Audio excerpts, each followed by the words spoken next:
नमस्कार, भव्य भारत न्यूज़ में आप सभी लोगों का पुनः स्वागत है।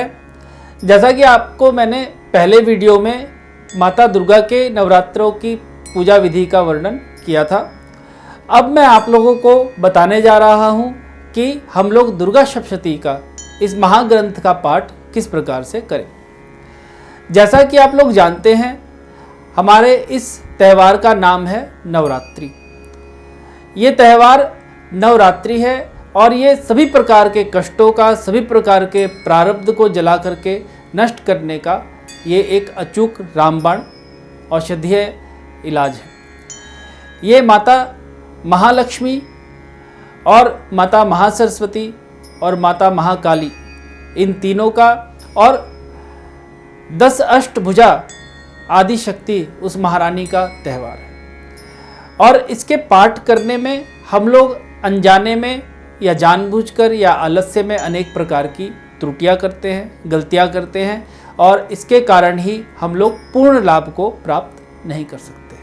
तो आइए इस विषय में चर्चा करते हैं कि हम लोग ये पाठ कब करें, किस समय करें और कैसे करें। सबसे पहले ये नवरात्रि है, यानी रात्रि का त्यौहार है, तो हमेशा पाठ को आप रात्रि में करें और माता की पूजा चारों संध्याओं अर्थात प्रातःकाल, दोपहर को, मध्याह्न में, सायंकाल और तुरीय संध्या अर्थात मध्य रात्रि को माता की पूजा की जाती है। ये पूजा जो है, जो साधक हैं वही करें और सामान्य जन जो है आप लोग सुबह शाम की पूजा कर सकते हैं।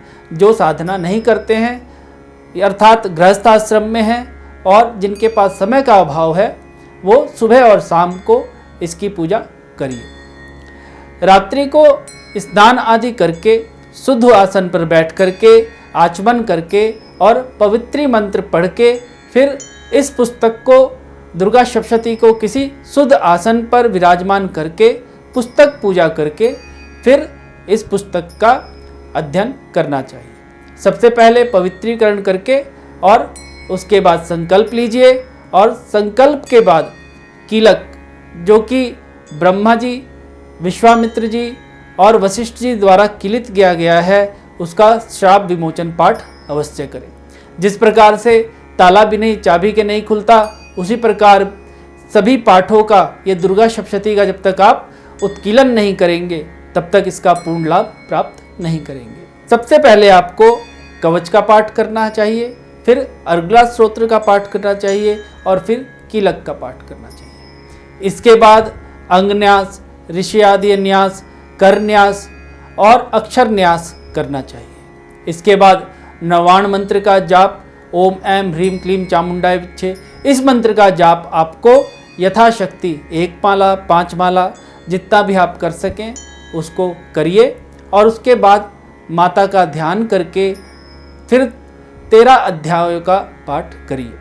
जब 13 अध्याय के पाठ आपके पूर्ण हो जाएं, उसके पश्चात आप लोगों को करन्यास आदि विधि करके फिर तीनों रहस्यों का पाठ करना चाहिए। ये रहस्य कौन से हैं?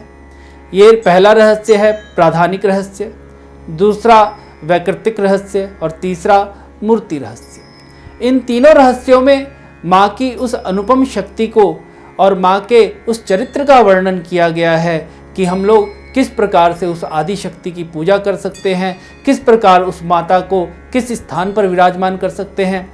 और जिनको विस्तृत रूप से पूजन करना हो वो पहले इन तीनों रहस्यों को पढ़िए और जानिए कि माँ आदि शक्ति के कितने रहस्य हैं। वही आदि शक्ति है जो शिव के पास है तो वो शिव कहलाए, जो ब्रह्मा के पास है तो वो ब्रह्मा जी कहलाए और जो विष्णु जी के पास है वो विष्णु जी कहलाए। इस आदि शक्ति के कारण ही हम लोग चल फिर पा रहे हैं, बोल पा रहे हैं और इन्हीं के कारण हमारा ये जीवन चलायमान है, ये अंतरिक्ष चलायमान है, ये ग्रह चलायमान है और सूर्य भी इन्हीं शक्ति से चलायमान है। इसके पश्चात यदि कुछ भूल हो जाती है तो इसी पुस्तक में सिद्ध कुंजिका स्तोत्र का ज्ञान शिव ने स्वयं दिया है, जो माता सती को उन्होंने दिया था, उसका एक पाठ करना चाहिए। इस पाठ को करने से जो भी भूल होती है वो भूलें सुधर जाती है। यदि किसी के विवाह आदि में या शत्रु भय है तो दुर्गा जी के 32 नामों का जाप करिए। इससे आपके जीवन में आने वाले अनेक प्रकार के संकट दूर हो जाएंगे। इसके साथ साथ क्षमा प्रार्थना कीजिए और क्षमा प्रार्थना करने के बाद सबसे अंत में मानस पूजा कीजिए।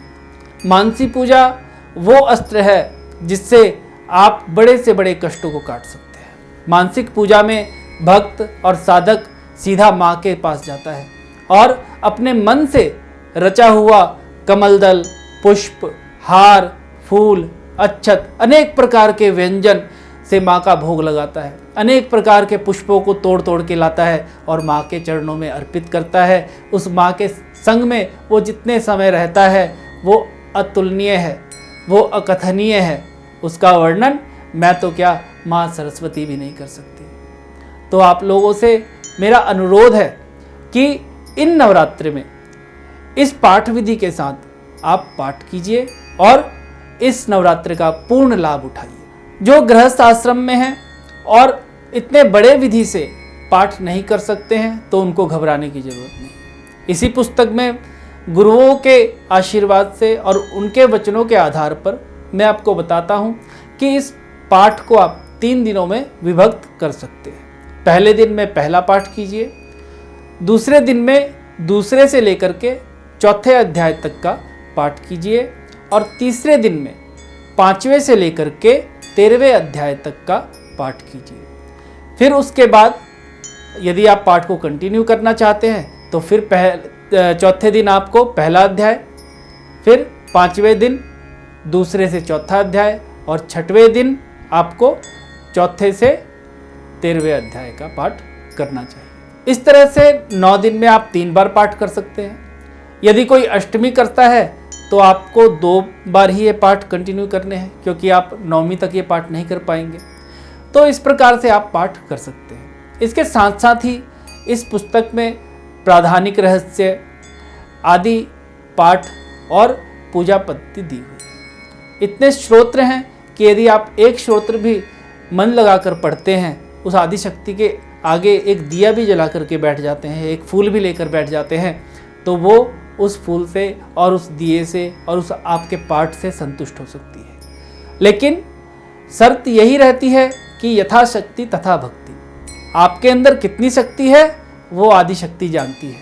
यदि आप आलस्य करते हैं या प्रमादवश आप पाठ में जो है आलस्य कर देते हैं कि नहीं मैं नहीं करूँगा, मैं ऐसे नहीं थोड़ा सा ही कर दूँगा, माँ को थोड़ी ना चाहिए, तो ऐसा नहीं है भक्तों। माँ को तो जो है आपका भाव चाहिए। यदि आप आलस्य में आकर के अपने एसी में लेटे लेटे सोचते हैं कि हम तो यूट्यूब में सुन लेंगे या हम थोड़ा सा भजन गा लेंगे, जय माता दी बोल देंगे, तो उससे ये सब हासिल नहीं होता है, क्योंकि ये तो तप का त्यौहार है। आप जितना तप करेंगे आपको उतना ही फल देगा। यदि मान लीजिए आपके पास सचमुच में आपका शरीर इतना अलाउ नहीं कर रहा है कि आप पाठ कर सकें या पूजा कर सकें, या आप बीमार हैं या आपके पास समय का बहुत ही अभाव है, तो आप एक छोटा सा उपाय भी कर सकते हैं जो इसी पुस्तक में वर्णित है। आप सप्तश्लोकी दुर्गा सप्तशती इसका पाठ कर सकते हैं, जिसमें 7 श्लोक हैं, और सिद्ध कुंजिका स्तोत्र इसका पाठ भी आप सुबह शाम कर सकते हैं। ये भी आपको फल देने वाला है, इससे भी आपको फलों की प्राप्ति होगी। या आपके पास बिल्कुल ही समय नहीं है तो सिर्फ नवाण मंत्र का ही जाप कर लीजिए, इससे भी आपको जो है काफ़ी अच्छा लाभ मिलेगा।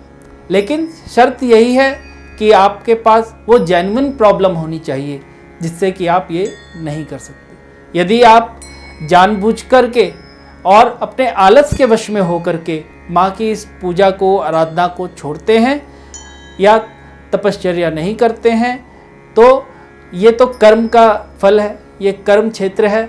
जैसा कर्म करिएगा, जैसा फल बोएंगे, जैसा बीज बोएंगे, वैसा ही फल आपको प्राप्त होगा। इस नवरात्रे में मैं आप लोगों को, जितने भी आप लोग राशियों के हैं, सभी जनों के लिए एक रामबाण उपाय बताने जा रहा हूँ। इसे आप विशेष रूप से प्रयोग कीजिए और आप देखेंगे जिन बहनों की शादी नहीं हो रही है उनकी शादियाँ होंगी, जिन नव दंपत्ति को संतान नहीं हो रही है उनकी संतानें भी होंगी, और जिसको नौकरी नहीं लग रही है उसकी नौकरी भी लगेगी, जिसका काम नहीं चल रहा है उसका काम भी चलेगा। ये मैंने बहुत ही पुरातन एक पुस्तक से ये उपाय लिया है। इसको आप इस नवरात्रे में यदि कर लेते हैं तो आप मेरा विश्वास कीजिए कि माँ आदिशक्ति आपके सारे भंडार भर देगी।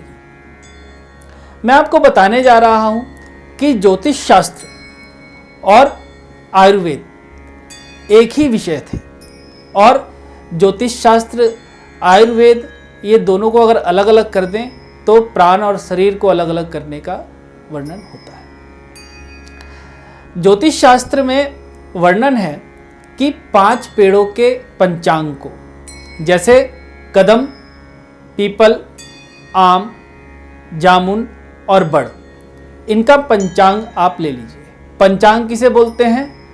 फल, फूल, बीज, छाल और जड़, इसको पंचांग बोलते हैं। इन 5 पेड़ों के पंचांगों को आप इकट्ठा करके और इसका लेप बना लीजिए। ये लेप कब बनाना है?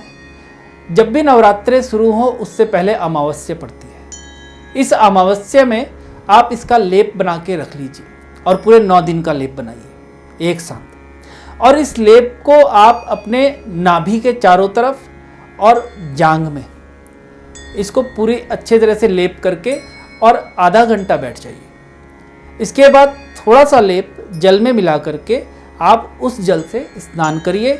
और फिर जब आपको जो भी प्रॉब्लम हो, कोई भी प्रॉब्लम है, उस प्रॉब्लम को माँ के आगे सामने रख करके और माँ के किसी भी मंत्र को आप जाप करिए और उसका दशांश हवन जो है वो करिए। या आपसे अगर पॉसिबल है तो आप नरवाण मंत्र का 1,25,000 जाप करिए और डेली उसका दशांश जो है हवन करिए। और आप देखेंगे कि आपकी प्रॉब्लम 10वें दिन से, जब से आपका हवन पूर्ण हो जाएगा, 10वीं से, दशहरे से, वो प्रॉब्लम आपकी कम होनी स्टार्ट हो जाएगी। तो ये जानकारी मैंने आपको दी।